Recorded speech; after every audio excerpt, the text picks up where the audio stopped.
Good morning, good afternoon, or good evening, wherever you happen to be in the world. This is the X Community by Truth Initiative's webinar series with the Nicotine Dependence Center of Mayo Clinic. The title of today's webinar is New Beginnings, How Tobacco Redefines You. And this is going to be a great conversation. We've got with us today some friends of the X Community from the Mayo Clinic, Tim Milbrandt and John Ebert, and I'll ask you both to introduce yourself in just a moment here. But for those of you who are joining here for the first time for this webinar, this is part of a series that we've been running this year, but it is actually kicking off a new theme for the coming year. And I would ask if you're on right now, please go to mute if you're not one of the panelists, so that we don't get too much background noise. Thank you for that. And then we'll be talking today a little bit about that feeling you get when you are quitting smoking, that you almost feel like a different version of yourself, and or when you're quitting vaping, what that sensation is.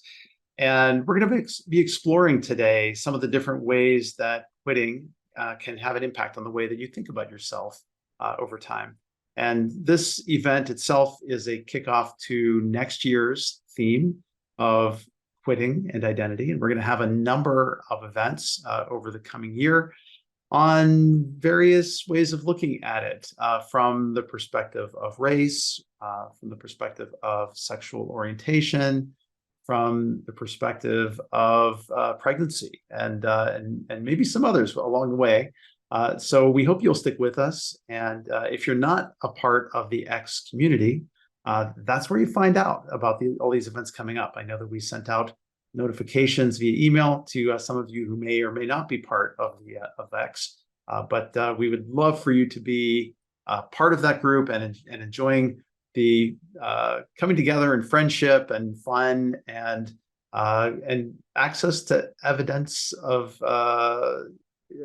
information about how to quit, how to help your quit stick over time. And it's just a nice place where I know the people that I've talked to over the years have said, I owe this community my life. It's been a place where I've come to really stay off of the tobacco products that I've been using over time. So with that being said, it's enough preamble. I will mention again that if you have questions during the course of today's talk, you can always put them in the Q&A panel. And maybe in some cases, we may promote you on screen to actually come on with your own voice and share that information. Again, we'll note that for your privacy, we encourage you to either not share your name, or just share a first name or a nickname or something like that, whatever you're comfortable with. But we respect your privacy and want to make sure that everybody feels like this is a safe space for them to share. So with that said, let's go ahead and get kicked off. I'd love it if the two of you could introduce yourselves. Dr. Ebert, why don't you kick us off and go first? Tell us a little bit about you and your role. Yeah, thanks for having me. It's a pleasure to be here. I'm John Ebert. I'm a general internist at the Mayo Clinic. I've been here for 27 years, and I'm also the medical director for the Nicotine Dependence Center. Thanks, John. It's great to have you back again. I know we've had some great conversations in the past, and I'm looking forward to today's. Tim, how about yourself? Thanks, Todd. Appreciate that. Yeah, happy to be here as well. Tim Milbrandt. I'm the addictions coordinator for the Nicotine Dependence Center. My background is in counseling and therapy, as well as higher education. That's great. That's really wonderful. So glad you're both here. I wonder if maybe we can start out by just some general observations about quitting and how that has an impact on our sense of self, sense of identity. I'll leave it open to either one of you. John, Tim, do you want to maybe fire the opening salvo and talk a little bit about how you've seen this in patients that you've counseled going through this process? What are some of the things that we face when we're trying to quit an addiction like tobacco? Tim? Sure. Thanks, Dr. Ebert. Yeah, it's something that I think really is pervasive for folks. It's something that when they're an addicted smoker, it's something that's a part of who they are. It's a part of almost everything, if not everything, that they do throughout their day. What, as they plan their day, as they think about, how they're going to navigate tasks and relationships, and it kind of becomes just integrated into who they are, how they see themselves, how others see them, and it's really impactful on them. Absolutely. And I would follow up, it's something we talk a lot about in our program. We have we used to be a residential, now it's an outpatient intensive tobacco treatment program. And we have this goodbye letter that we write. And a lot of the themes in that goodbye letter really talk about trying to identify what life is going to be like as a non-tobacco user. And this idea, what am I going to do now? Really is more of a question of who am I now, right? So who am I going to be, and what am I becoming? What's this going to be like with the absence? Because I think one of the things we identify is when people quit using tobacco or nicotine, there's a really profound gap. There's a void. They talk about a hole in their soul. So think about the power of that connection. And really what that was, and I always talk about how, as an internist, I've watched my patients die for 27 years. Not all of them, some of them. I wouldn't be working here very long if all of my patients die, but the tobacco users die, and they die suffering, frequently short of breath. And one of the things that, really sort of strikes me is just, the power of that connection to tobacco and nicotine. I've sort of identified in my later years that really this is it. The profound irony that we see in tobacco dependence is the profound irony that we see in addiction in general.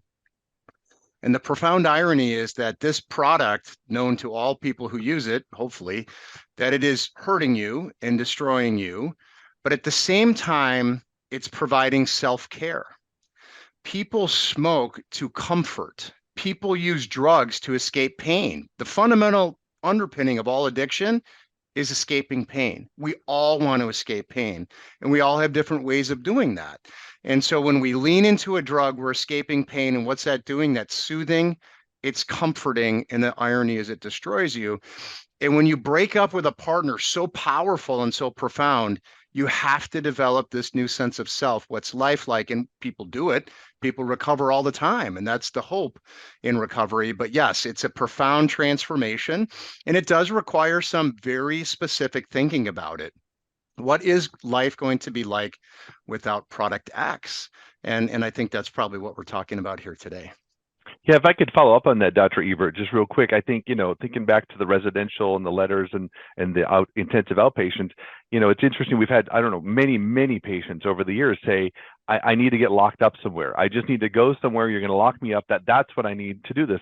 And we don't really lock them up, right? But in essence, we understand what they're saying, which is I need to go somewhere that's different from my normal life, my normal identity, and I need to be in a different place, and I need some help.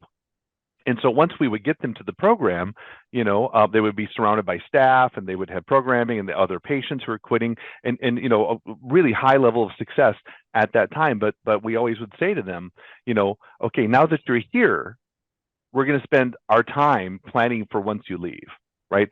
What's life going to look like? Back to Dr. Ebert's comments, what's life going to look like when you're not here anymore? Because we're not going to keep you here, right? We actually would have some people after 5 or 7 or 8 days say, can I stay another week?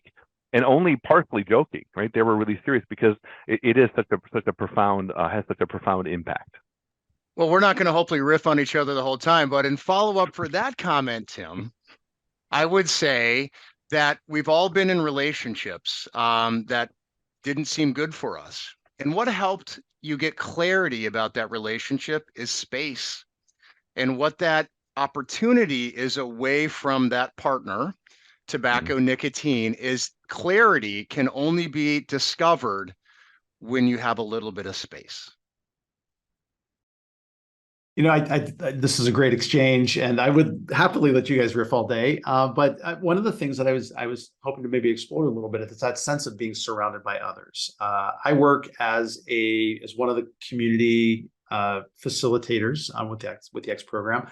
but I also work with lots of other online communities. And one of the things that's interesting to me about the safe spaces that we try to create online for people to come together, particularly in X, but in any kind of gathering, we start to tie some sense of self-identity to the group that surrounds us. And when you were talking about sort of coming into that therapeutic environment around others, that is that opportunity to define yourself without tobacco products, as part of that world. But I see that a lot, and it actually, you've said some validating things from the very first exchange here, even around that idea of having a goodbye letter as one of the rituals of the community. When people join the X community to begin with, one of the things we encourage them to do right off the bat is to write that goodbye letter. And I hear a lot, the sense of like, I didn't like who I was when I was smoking. I don't like you, I'm breaking up with you, even, talking about it as if it was some sort of dear person or loved one, because it's frankly soothing to them to have those as practices. I'm wondering for the two of you, when you have people that are coming into those therapy style environments where there's, groups of people trying to redefine themselves around that, is there kind of a journey or sort of a back and forth that happens there where people want to kind of fall back, or they maybe embrace things too enthusiastically to begin with? I'm wondering, like, the identity formation process and kind of what you've maybe seen in your experiences. Yeah, I can reflect on that a little bit. What we hear sometimes, and when you only discover this because you do it for a really long time, is we do hear people telling us what we want to hear. And as therapists and people in the recovery community, what we really need is we need them to get to the dig deep. And not everybody's ready to do that. And I think the thing that we in recovery communities like this, we always, meet the patient where they're at.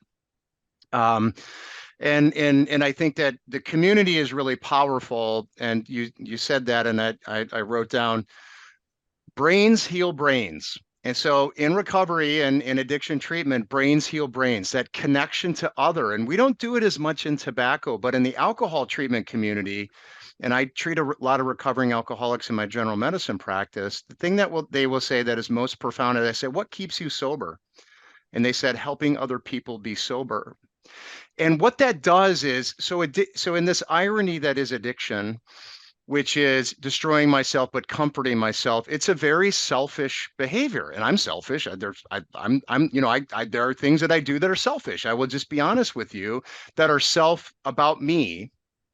And when we think about coming out of that and being part of something bigger than you, and escaping from self into other, then there can be healing. And that's what I think about when I think about there has to be, it's, step one, realizing that this addiction is bigger than me, of the 12-step program, and that there's a power bigger than me. It could be a rock, it could be a tree, it could be a God of your own understanding. But what it is it's not self. It's outside of self. It's other, it's community. It's exactly what you say. And I think that can really help and heal. I'm reminded of I recently listened to an interview by David Brooks talking about sort of that ability to connect with other people and sort of that world. And one of the things that he mentioned as a life lesson was, when you're in trouble and you're down, you need somebody else to help you. It's not always that you can get there yourself. And I think that's a recognition. It's something that I see again and again in the X community, where there are people who are actively helping others to help themselves, as you were suggesting, Dr. Ebert. Yeah, and I'll jump in on that if that's okay, Todd. Please. I think, to kind of follow up on some comments, that absolutely, when people come in and things seem really easy at the beginning, then I feel like we're not really getting there, right? There's something we're not. It's a surface level, And so if a group comes in, say for our intensive program, or even a patient just comes in for an outpatient or something, and it seems like, oh, it's going to be so easy, that makes me nervous, If things are easy at the beginning, I get nervous because I know experience has taught me that things are about to get really hard, and they don't realize it maybe, or maybe they do, but that's usually what happens when people come in and it's tough at the beginning and they're really struggling and they're swinging and they're fighting. Like that's when I'm like, all right, we're doing good work here, and that's how we get to the point where things get, I wouldn't say easy, but they can improve, they can heal, they can get better. And so that's one comment. And the other thing is thinking about that letter. It got me thinking about our goodbye letters now. It's interesting in the course of a 5 or an 8 day program when we tell them about the letters at the beginning, we're going to have you write a letter goodbye to tobacco. And almost universally, the response at the beginning is, oh, that's silly. I'm not going to do that. What are you talking about? That's nothing, And then we kind of, nudge and encourage. And then by the, second to last day of the program, they all show up with their letters and they read them and people consistently say, wow, like that was so, just writing it and sharing it was so hugely powerful and impactful. I had no idea it was going to be like that, and so there really is something in there that gets touched, that gets impacted. Yeah, no, that's really great. And I was thinking too about within the community context. One of the things that I may seem like a bug when somebody signs into the X community, but is actually a feature that I think serves really well. Is like you're encouraged not to use your real name whenever you sign into that space. And I think that that ability to have some level of anonymity encourages a little bit more truth telling in that process. To make it a little easier to come out, because people do come in and they'll share even early in that process. Thank goodness that they're having trouble, that they're having some struggles to go through that. Yeah, and I would say, just to follow up on that, I mean, it's incredibly vulnerable to say that you need help, right? I mean, nothing's more vulnerable, right? We're supposed to be strong and we're supposed to be self-sufficient and self-reliant and all of those tropes that we surround ourselves with and live with and have to, live up to. In order to recover, you need to be completely vulnerable. You need to lay that bare. And I think, Alcoholics Anonymous, I mean, the name's right in it. It's the most, influential recovery community ever known in the history of humankind. And that mutual self-help. So anonymity is powerful because it allows, at least for the new, the people that are just newly getting into this, for sure, a little bit more opportunity to be vulnerable and to get to the deep truths. And I've even had people say, I couldn't tell my family members about this, but I could come here to this space and share that as well. I wanted to get a little bit into that sense of the even the physicality of having something in your hand when you do this. I know we talk a lot in the community about 101 things to do to distract yourself from smoking. A lot of them have to do with like having a straw or having something to hold in your hand, or like, I'm wondering if there are some techniques or ideas that either of you have come across to help create that new identity through physicality or through behaviors to get away from, to establish that identity as a non-smoker or a non-vapor. Yeah, and I think that's a really good question. For those kind of techniques to be effective, I find that it's really important to start the conversation around somebody's motivation. Why do they want it to be different? Because if we just say, hey, welcome to the center, here's some straws and some toothpicks, let us know how it goes, right? They're going to be like, okay, great, thanks for nothing. It's obviously I'm be a little bit light with that, but we try to dig in more, like, and get to know them and partner with them. And I like to ask questions and get to know them in the sense of, tell me a little bit about how your life is going to be, different, better, or more how you'd like it to be once you've made this change, right? So we kind of get them thinking about that new identity before maybe they're acting on it, right? So they're kind of getting into that headspace of, well, and usually the initial response is, well, I don't know. It's, I guess they'll be healthier, right? And it's kind of a surface level response. They haven't really been nudged in that direction, kind of consistently, and then provided the space, where a safe space to talk about it, because as Dr. Ebert was saying, it makes people very vulnerable to really be honest, even in a clinical setting, it's, we're not used to that. And so it takes, that relationship building and things like that, but to really get them to the point of where they're starting to envision and dream, like, well, what could my life look like and how would it be different, and things that they haven't thought about in years, if not decades. right? Wait a minute, you mean I don't have to do XYZ because I have to go smoke, or I don't have to avoid this, or I can see these people, or things like that. And so for me, that's kind of where it starts. It's kind of that developing the relationship with them, and then kind of inviting them to really kind of dream a bit about that. How is this, and can this be different? And then I would shift into the many specific techniques. But I'll pause there for a second in case there's other comments, and then we can talk more about the physical stuff too. Yeah, I always set that up as a challenge, to my patients. So here we are, we're going to try to quit tobacco or vaping. And what are you going to replace it with?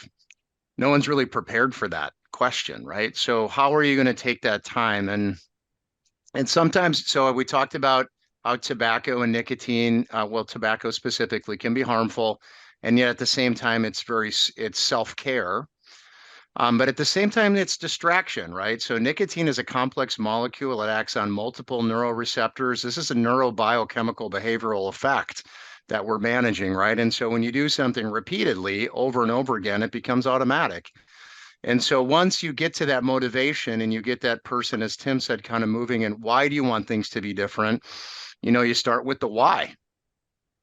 You don't start with the what necessarily, you start with the why, and then you get to the what. And I think that's kind of what Tim's saying. And so if we're here talking about the why, what is it that we're going to do? And so by the end of the week, I sometimes expect the patients to be telling me, so here's what I'm going to do instead. And the data is very clear that you can manage cravings through exercise, and it can reduce, but people aren't going to just quit smoking one day and start becoming I mean, that's just ridiculous, right? I mean, we would love that, but that's just not reality, right? So all the things that you talk about, what are the practical things that they can do?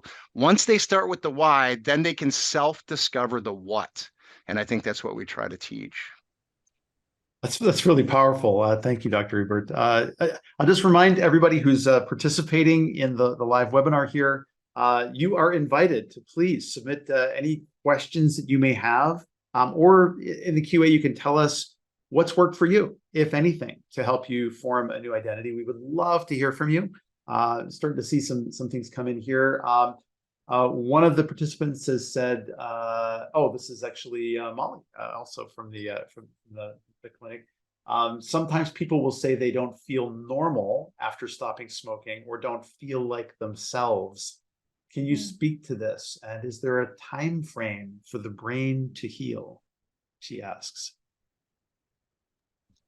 Yeah, so it's a fantastic question, and I think that gets to the core of when we talk about the neurobiophysical chemical behavioral model that I just made up just then. But it really is both behavioral and it's neurochemical. So there's a neurochemical effect of nicotine on the brain, and the effect of that nicotine on the brain is clonal expansion of nicotine receptors. So your brain says, wow, there's a lot of this stuff around. I better make more nicotine receptors, and it expands. And so there is a down regulation period.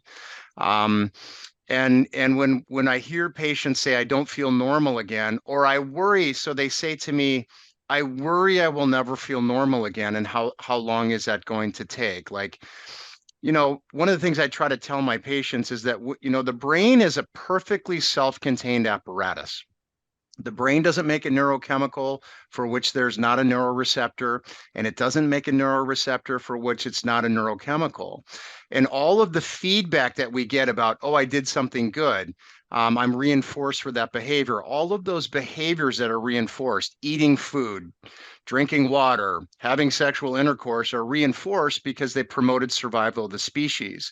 The drug hijacks the same circuitry. We're not that complicated. We're complex, but maybe we're not complicated.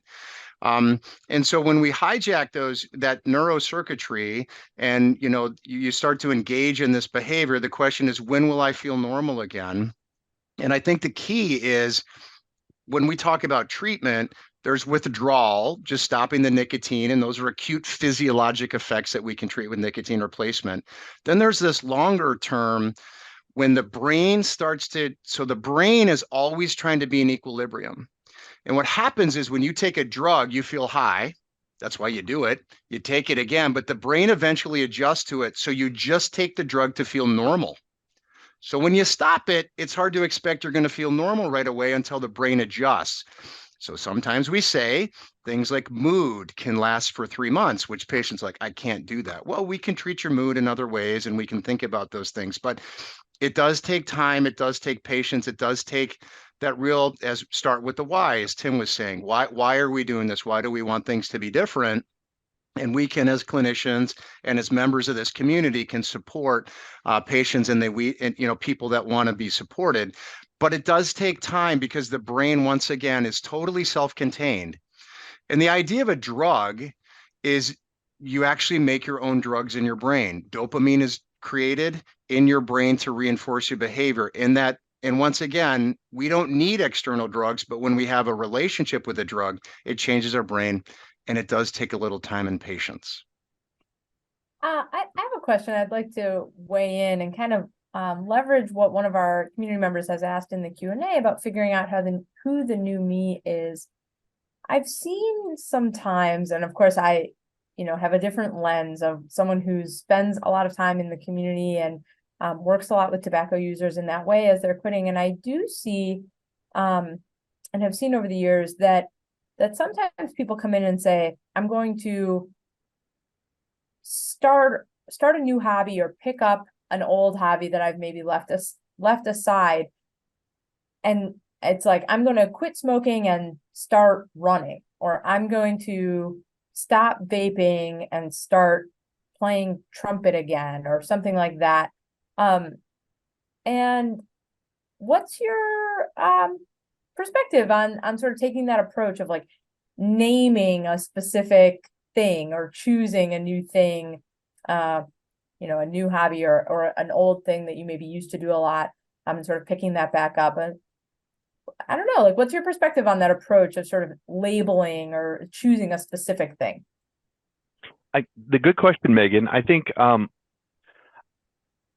would have some follow-up questions for the person. If they said, I want to start running, or I want to start playing the trumpet again, I'd be very curious about so how does this connect? Like, how does quitting smoking connect with this? Or is there a connection? Is it just something to keep busy? And I just saw an article last week and I never thought about it before, or this is something I used to do and enjoy. And what I've experienced with patients a lot of times is they say, well, no, I was a runner, and then as I smoked, I couldn't breathe as well, and I knew that it was something, it was just frustrating to me to try to run, and it was a reminder that I was, hurting myself. But I knew I was going to keep doing it. So rather than getting the reminder, I was just stop the running, So in some ways, it can really be a sign to a marker to themselves, like, hey, this is a real sign that I'm taking care of myself. I'm improving. I'm going in a new direction. Another way I think about it is that it can be very helpful to engage in new behaviors, whether revisiting previous behaviors or new hobbies and things. Sometimes in terms of that identity, it can create opportunities for connection with new people, especially if people are running or playing instruments and things. Maybe they're not, as likely to be smokers and vapors and things like that. So it provides some opportunities with that as well.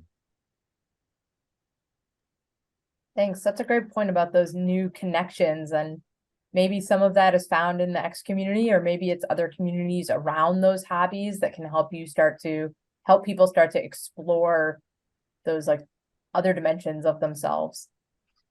And I would love to hear from people about, when we talk about what is the new me, what does that look like? And then kind of leaning into that and say, what is the current me like? What are the perceptions that and I talk to my patients, that you have about smoking? And a lot of times, I'll be completely honest, what they tell me is I hate it. I feel shame. I have to hide it. My clothes stink. Like, I said, but do you love smoking? Oh, I love smoking. Yes, I need, so there's this interesting conflict in the person to begin with.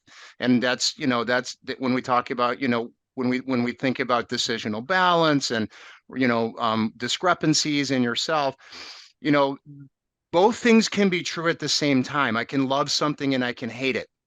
To think that they can, I think, is not understanding exactly what we're dealing with here. So kind of going with like, what are the things that you really are going to be happy to get away from, and then leaning into those things that you might lean into, which can be a new habit. But I love this idea of like, what is the current me as a tobacco user? And what are the things I'll enjoy about the new me? And what are the things I won't like about the new me? What, a lot of it, what will I do with my hands sort of thing? Those are simple, but, deeper, more complex at the spiritual level, like what does that look like as a non-smoker? I'm always intrigued by that when I talk to my patients. Yeah, and I'll follow up with one more thing, if that's okay, which is I think about this idea of the connection and when I responded to Megan's question, what you're saying, Dr. Ebert, and I think of any sort of activity, hobby that we engage in.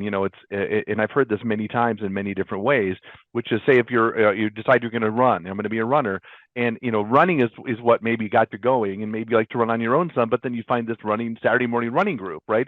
And it's the running that brings you together, but it's the people that bring you back, right? And so you think about that identity. So same thing with the X, right? It's the quitting smoking, right? That I want to go here, get some resources, get some support, but it's the engagement with the other folks that keeps me kind of hooked in. That it's something more than just the activity, right? The activity is maybe kind of the catalyst, but it's what we get beyond that, and kind of talking, even thinking about the spiritual things and those kinds of connections too, that really seem to make the difference for many people. Really terrific discussion. And I'll just again remind everybody, if you've got questions or comments about your journey that you want to add to the Q&A section, please continue to keep them coming. We love the interaction, and that's the purpose of having these events where you've got access to terrific resources like Dr. Ebert and Tim through this. As I'm kind of listening to you, through all of this, I'm thinking about things that I've come across in the process of community building. I followed a behavioral psychologist from Stanford by the name of BJ Fogg, who talks about sort of the establishment of new behaviors and how difficult that is, and the importance of maybe trying to pair that new behavior with something that you already do to try to establish some of those new approaches. He calls it tiny habits. But if, like where I worry is if somebody says like, oh, I'm going to quit smoking and I'm going to start weightlifting. That's my thing. That's going to be the new me, the new thing that I do. But the problem is if you're going to start to become that weightlifter and you've never done that before, or if you're envisioning that that's something you're going to make of yourself, establishing the habit around that by itself is super hard to do. Super hard to make that behavioral change over time. And I mean, I would ask the question, so that's a great example. So maybe Todd, you can expand on that a little bit if you're comfortable, just to say, so how would you tie something in? So let's say someone wants to quit smoking, and are there good examples you can think of, or maybe we can just make one on the spot right now? Like what would tie naturally to something that they're already doing? Does he give examples or thoughts? Yeah. So for example, one of the things he was talking about is if you wanted to learn to do push-ups, or if you wanted to establish a habit of doing push-ups every day, that you would pair it with some habit that you already have in your routine. And especially if you're trying to quit something, you want to pair it with something innocuous, like maybe putting your shoes out for the morning. I put my shoes out. Oh, I have to do 10 push-ups. That's the thing that I do. And then I put my shoes on and I go about my day. And after doing that for a while, it starts to establish better, rather than saying, I need to do 100 push-ups, or I need to do, I need to, just be a regular weightlifter for 3 hours a day. We set too hard of a goal for ourselves sometimes in doing that. And by pairing it to something that we were already a little bit comfortable with, it makes it a little bit easier to establish. That's helpful. I would add too that I think in this whole identity, creating a new identity and what's it like to be, as a former or non-tobacco or user or vapor. And I sometimes talk with people when they ask those questions about how long until I feel normal again, or without the chemical, is that in addition to the why, is thinking about both the cognitive and the behavioral sides of things, right? And that people that are work harder, and maybe it ties in with what you're referring to, Todd, in terms of those connections that you could make. But how do I think of myself? Do I think of myself as, boy, I wish I could have a cigarette, boy, I wish I could go get my vape right now, boy, I wish and that's going to keep that kind of alive longer. It's going to prolong the transition to feeling normal. Whereas the more you can kind of challenge those behaviors, boy, I wish I could go hit my vape right now. No, wait a minute, I don't want to do that, and now I go back to my reasons why I don't want to. and I challenge that behavior, that thought, and then I take it in a different direction. Wait a minute, what are the things I'm happy about? What are the things I'm looking forward to? Where am I headed that I'm excited about? That it helps to get you through that quicker. And the same thing with the behavioral changes. I think if I continue to go outside with my colleagues who are, every smoke break, and I sit and watch them smoke, and I just, and I'm just doing that same behavior all the time, it's going to be tougher. It's going to kind of keep that alive longer. Whereas if I find, well, how else could I connect with these folks that I want to, that I work with, whom I work, I'm going to go do this with them, and that doesn't put me in that same kind of situation. So it kind of fits that, right? And that the more folks take an active role in that, right? I'm gonna really lean into this. That I find what I hear from people is that's the quicker I start to feel more normal again. That's really great. I see we've got a couple of new contributions to the Q&A. I'll share a few of those with you on here. So one of our participants said, "I've been smoke-free for 2.5 weeks. Congratulations. And I just feel like I'm in limbo. I think I might need to engage with others in the community." So that's definitely a great move. I know some people have sort of traded that feeling of that addictive behavior and that identity with being a member of the community. Like they actually, whenever they feel a craving or something like that, their first impulse is to go back to the community and post something new in there or respond to somebody's comments. There's usually somebody on, no matter what the hour of the day happens to be within the X community space. And I would just add to that, Todd, that I think that's one of the great things about the community, this platform and this community is that it's available, right? That there's likely somebody or some people are hanging out or in the space or going to be shortly, and so it's not something where it's nice to have your best friend you can call or your mother or whomever, but boy, it's really a nice one of the really nice things about technology. I think that we have spaces like this that are available to folks. Absolutely. And everybody can be an expert, right? So that person, congratulations on your abstinence, but that individual can be an expert on having the history that they have with smoking and the history that they have personally and psychologically and emotionally, and now being 2.5 weeks post quit. That person is an expert in that space. So I would say that everybody has something to contribute to the community. Everybody has a unique perspective. And when you get two people together, I mean, like Tim and I met this morning, and we had 4 new ideas between the two of us that didn't exist before we met. And so when two people get together and they kind of do the riffing and kind of working with each other, you discover that expertise, you discover your unique contributions. And I really think that's an opportunity where you're not feeling in limbo, and you're not really out on a limb, but you're really engaged with others, and you can provide some guidance and hope and support. Absolutely. With your permission, I'll read another 1 or 2 of these as we have time. I know, Dr. Ebert, I know your time is a little bit limited today, but let's see here. So someone else said, "I struggle with even having my first cup of coffee in the morning without a cigarette. Not the way I want to feel when I first wake up." Totally understandable reaction. Yes. And I would want to normalize that, right? I would really want to normalize that, and just, of course, you've trained yourself, you've taught yourself these things go together, and this is, kind of like the connections you were talking about from BJ Fogg, right? That these are the things I've connected, and so they're really powerful in my experience. And so when I don't have one, of course it takes time. It's going to take time, and I would expect that it's going to be uncomfortable. I wish it wasn't, but it is. And right. So sometimes not being surprised by that can be helpful, right? To predict it, to say, oh, well, for the next X number of weeks, this is probably going to really be tough. Oh, hey, it's tough. Well, I knew it would be. Like there's can be some comfort in that. Or change the script a little bit too. Like instead of, I've got my coffee in the morning, but instead of reaching for that cigarette or having that sense of loss for not having done that, I'm reaching for the crossword puzzle. Or I'm going to go out on the balcony and absolutely. Let's change the script. Let's change the narrative of what that's going to look like. And these are patterns that are laid down over years. And so you're changing the script even further, Todd. Maybe it's not a cup of coffee. Maybe it's iced cold brew, and it completely changes the experience. And it's not in the same place. I mean, all those contextual cues are incredibly powerful. And what people feel, I believe, When they're having a cup of coffee without a cigarette, they have that moment of depression. They have that moment of loss. There's something missing. But if you change that script, it's not coffee. I don't prepare it. I don't brew it. I take cold brew out of the fridge and I get my special creamer. And you're kind of creating this, like, I'm going to buy myself a creamer that I really love, that my wife doesn't want me to have, or my husband don't. That's just for me with my name it on the fridge. And that's what I'm going to use in my cold brew every morning.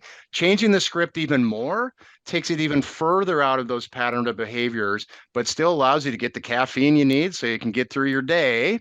So that doesn't cost, you're not quitting everything at once, because one of the things we know that doesn't work is to change everything and all at once. That'll last you for 3 hours and then it will end. Small tests of change, small changes.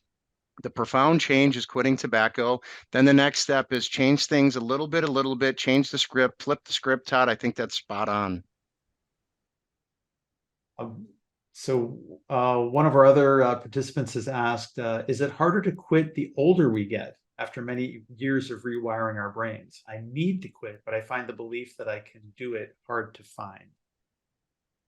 Yeah, and what I'm hearing in that question is have I waited too long? Is it possible? Should I even try? Right? That's what I'm hearing in that. And I'll maybe let Dr. Ebert answer the medical side of it. But from my side, I think it's a great question. And what we know is that it's never too late. It's never too late. That the benefits that you can get from quitting today start quickly, and they increase over time, even when you smoked for a long time.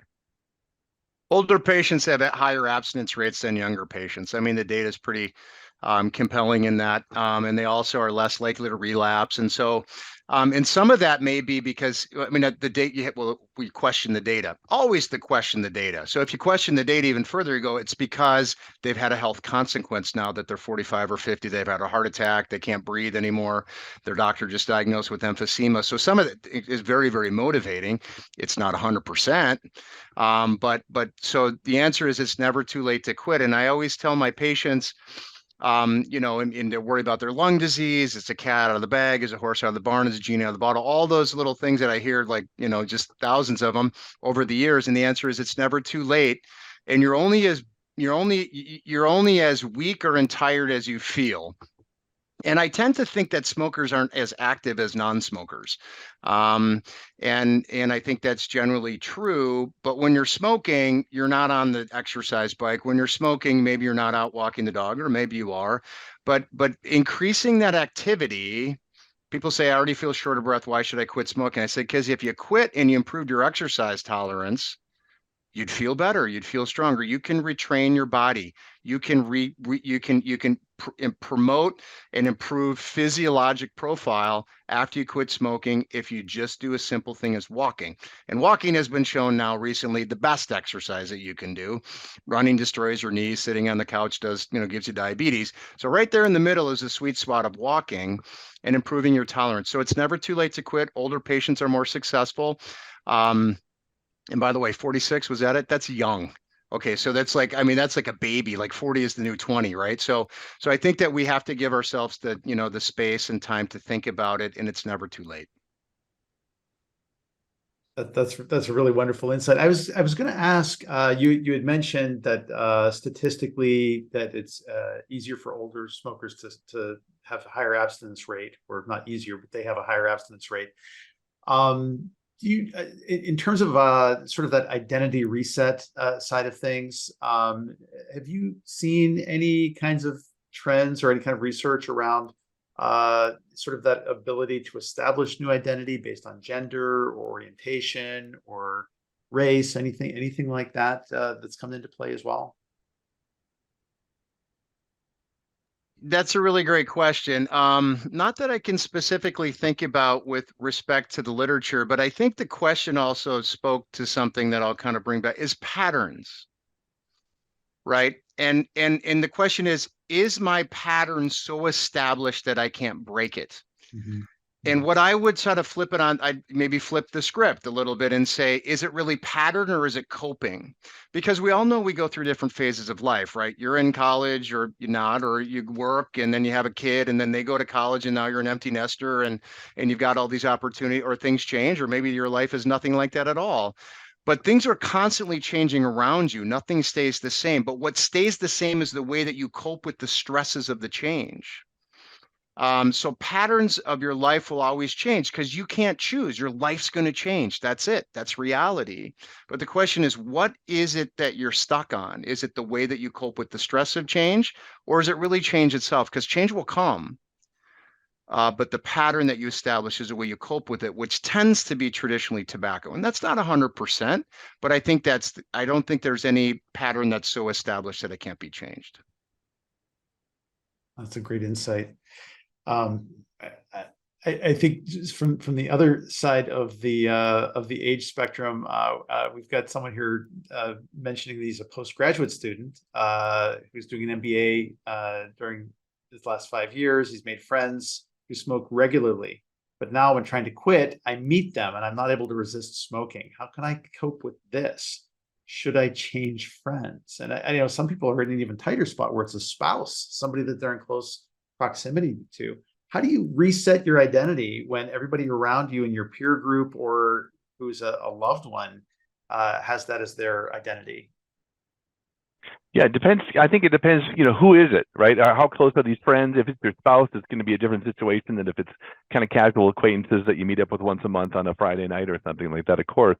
If it's more casual, yeah, I mean, we know that one of the biggest relapse risks is being around other vapors or smokers, right? That if you're around them, chances are higher that you're going to engage in that. Now, so if it's with your friends, maybe you do take a little break or until you feel your abstinence is secure and things like that. What else are you going to do to kind of get through that? If it's somebody closer, if it's a family member, spouse, or somebody, then certainly that's not such a great option, right? I'll see you in 2 months. And so I think by figuring out, having honest conversation and figuring out for ourselves, first of all, what does that mean for me? What do I need? How can I take care of myself? And then you engage in a conversation with them about, right, hey, this is what I'm working on. This is what I'm trying to do. And this is what I'm requesting. And then you see what they're willing to offer. And those kinds of conversations, I think, can be critical. And we all want to connect. We all want to belong. We don't want to be judged. We don't want to be, all the things that we fear that we're labeling. And I think, as we think about, is that in us or in them? Are we creating the narrative that they're going to judge us if we don't smoke? I go to parties and I will have an occasional alcoholic beverage, but there's someone who I know doesn't, and just not to ask. That's not what they do, and I didn't end the friendship. We still hang out. I respect what they need to do that's right for them, and that's part of growing up is developing firm boundaries. And when the boundaries are mushy or you're concerned about being judged, is that a healthy situation? Do you need to take a break, as Tim said, until you're a little bit firmer in your abstinence? But I have people that we've treated that say, yes, I go out for a beer occasionally with my friends after work and I'm quitting smoking. And before I walk into that bar, I put a 2 milligram piece of gum in my mouth, because I know that after I have a beer, that cigarette craving is going to come up, and I know that the nicotine in my mouth is going to be all I need to be successful. So setting yourself up for success, setting firm boundaries, which is hard. I get it. These are not magical answers. They're just things to think about. But it's really hard because when you're feeling judged, I think you have to ask yourself, is that really the types of friends you have, or is it really just in you? And are you afraid that they are when they're really not? For sure. So I see we're getting down there on time. Megan, do you think we have time for one more question here? Yeah, I think we've got time for one more. Okay, great. So there's one more showing up here. The individual saying, I've had issues with depression and anxiety for years. I've smoked since I was 15 and I'm now 55. And I'm so worried that that it's going to get worse whenever I go back to this, whenever I try to quit smoking. So sorry, I lost the question there for a second. Oh, sorry. The last part of it is, I don't remember what life was like without cigarettes. And that is also something I feel like I've seen over and over again. People are like, oh, well, what did you do before you started smoking or vaping? And they're like, I don't know. I don't remember who I was or what I was like without this. So I think it's a fantastic question. This comes up in clinical practice all the time. Two things I'd say that is in the acute period, in the short-term period, it can make anxiety, depression worse. But the data is very clear that the long-term outcomes is less depression, less anxiety. Nicotine is a stimulant. And when you have a stimulant, you come off the back of that stimulant, unless you're smoking all the time, even, during nighttime, during, forced abstinence while we're sleeping.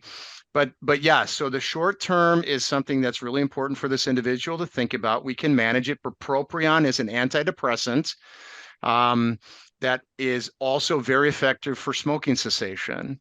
I have a lot of patients that we treat with mood and anxiety while they're quitting, and that's something that we're comfortable doing. And the community can support you.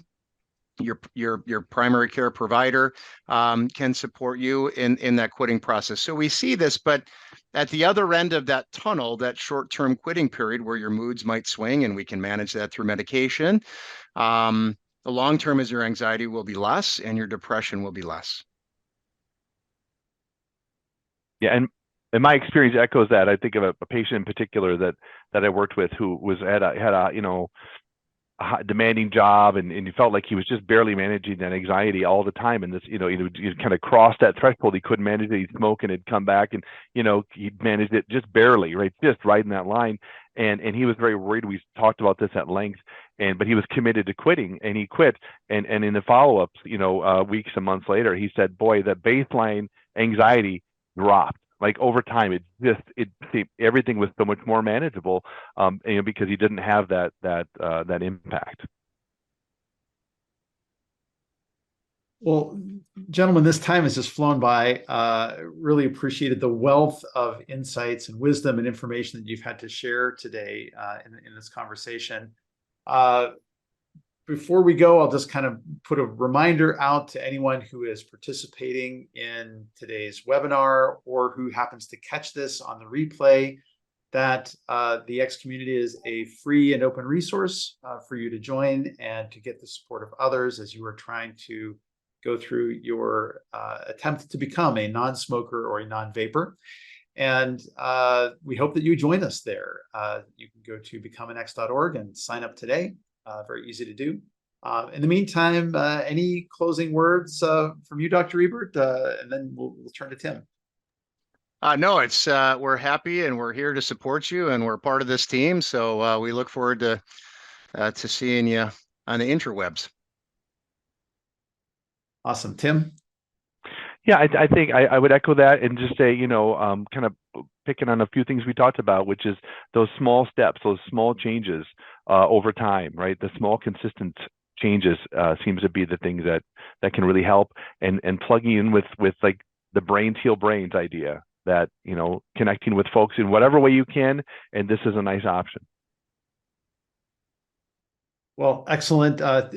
Tim, Dr. Ebert, thank you both so much for your time and expertise today. And thank you to my co-host, Megan, on the call here today as well. I really appreciate your presence and for helping to field the questions that they were coming up.